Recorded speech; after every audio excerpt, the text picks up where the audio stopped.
I hate young Kevin Smith. I watch old interviews with me and I can't stand him. I just want to sit him down and be like, don't you know you made Clerks? Smile, God damn it. Like, it's funny.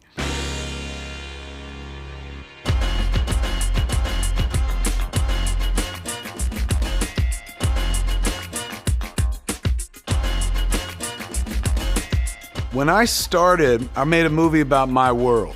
Son, Bob, you're a rude motherfucker. You know that? You're cute as hell. Then I got to make another movie, and I decided to connect those movies. Seems such a waste to just start a whole new story where the characters didn't know the characters from Clerks. I hate how fake Hollywood is. The idea of a continuity, of a universe. Don't tell me you have no idea there's a movie being made of the comic you two were the basis for. That came from growing up reading comic books. You know, Daredevil knew Spider-Man. Spider-Man knew Reed Richards. They all knew each other because they lived in New York and Marvel Comics and stuff. That was the birth of the Askewniverse. Our production company was called View Askew, so I started referring to those movies connected as the Askewniverse. A lot of people are like, hey man, Marvel stole your idea.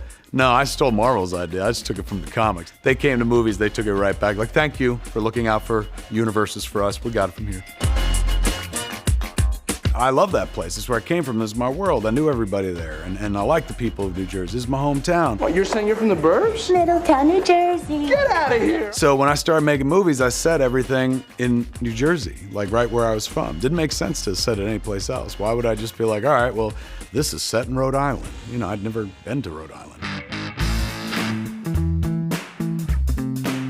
All the characters that I've written are archetypes of my world. Hey, I'm a firm believer in the philosophy of a ruling class. Most of the characters are incredibly erudite, overeducated, underemployed, as the boys in Clerks were. Smarter than everybody else, but not smart enough to get themselves someplace else. How did I go from the verge of hot fluoridating sex with Brandy to man of still coital debates with you in the food court? Just smart enough to realize this is all a scam and we're trapped, but not smart enough to get out of the box. Guys that look like you have a lot more to offer because you'll always try harder than the pretty boy. Always very strong women in their lives who shape them and kind of make them what they are. Forget about what you thought you were and just accept who you are.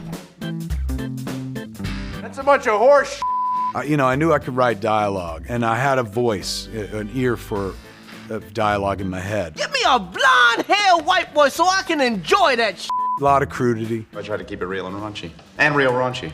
A lot of keeping it frank, you know, harsh language and stuff like that, which nowadays isn't even that harsh. What the f are you talking about? You, pal. What the f is going on? motherfucker. Where the f Getting You said f. She said f. You said f to that girl. You said that you'd f her. That, to me, was like, well, let me reflect real life. Like I just wanted to hear my characters talk like me and my friends talk. Like, oh, f that. That. You hear this f***ing story? There was a kind of unspoken language by using cursing language that connected you with other people. So f***ing cool. So I wanted to include that in all my characters, man. Had foul mouths, but hearts of gold. You're acting really f***ing weird right now. I'm not much of a director. You ask any critic, they'll tell you. I think like an editor, so I'm just like, all right, I read the scene and I'm like, 6 shots gets me out of here. And honestly, probably do it in 4.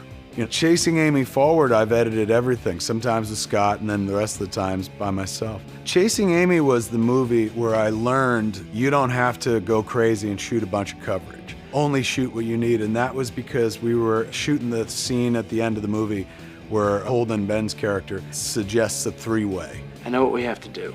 As we headed into shooting that scene, most important scene in the movie, Dave Klein, our young DP, comes over to me and he goes, Please don't say it. I forgot to order film. So we basically have about 3 rolls for this entire weekend. All right. So that night we shot so sparingly, literally just every line that we needed, and that's a wonderful scene.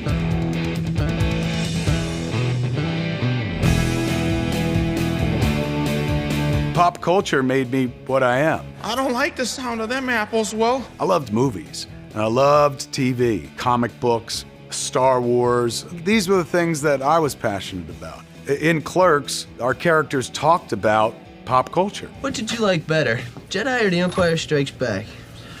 Empire. Blasphemy. Like, it wasn't enough to just have them talking about the fake events in the movie. I liked that they were sitting around talking about, like, you know, the same me and my friends talked about. That came from Quentin. I saw Reservoir Dogs. It opens with this conversation about, Madonna songs. Like a Virgin's not about some sensitive girl who meets a nice fella. And I know the movie's gonna be about a bank heist, but these guys in suits sitting around a table talking about a Madonna song the same way me and my friends would sit around and talk about movies. That was a revelation. I said, you can do this? Jay and Silent Bob are into his hills! The wonderful thing about the Jay character is he seems to have no moral barometer, good or bad, so no filter between brain and mouth. So what's up? You have a friend for Silent Bob, or you can just do us both? If so, I'm first. I hate sloppy seconds. You're a man of principle. Because of the heart of the character went over, connected, and I was able to take those characters beyond, like, the first movie into almost every movie I ever made. Snoochie Boochies Noochies. I had a heart attack a few months ago. Like, this was the year 2018 where I almost died. Unbelievable. When I was laying on the table, the only remote regret I had, and this is an absolute true story, so I was laying there, I said to myself, man, I wish we had gotten to make Jay and Silent Bob reboot. Because right now, if I die, the last movie I made was Yoga Hosers. Oh my God! I'm gonna go out on Yoga Hosers. I'm gonna start with a great convenience store movie and go out on a convenience store movie nobody likes. It's pretty rude. Like, God, I wish I could live just to make one more movie to go out on. You gotta get back on the horse, man. When I wound up living, as soon as I was out of the hospital and off the table, I was like, we are making Jay and Silent Bob reboot. Yeah, badass, yeah! 1 year from the moment when I had my heart attack and I went to the hospital and was almost gonna be dead. 1 year later, I'm gonna be on a set making Jay and Silent Bob reboot. Not even supposed to be here today. That's my life. The idea that you're like, well, wouldn't that be cool? And then you just try to make it happen. That's all life is. Goddamn yoga hosers.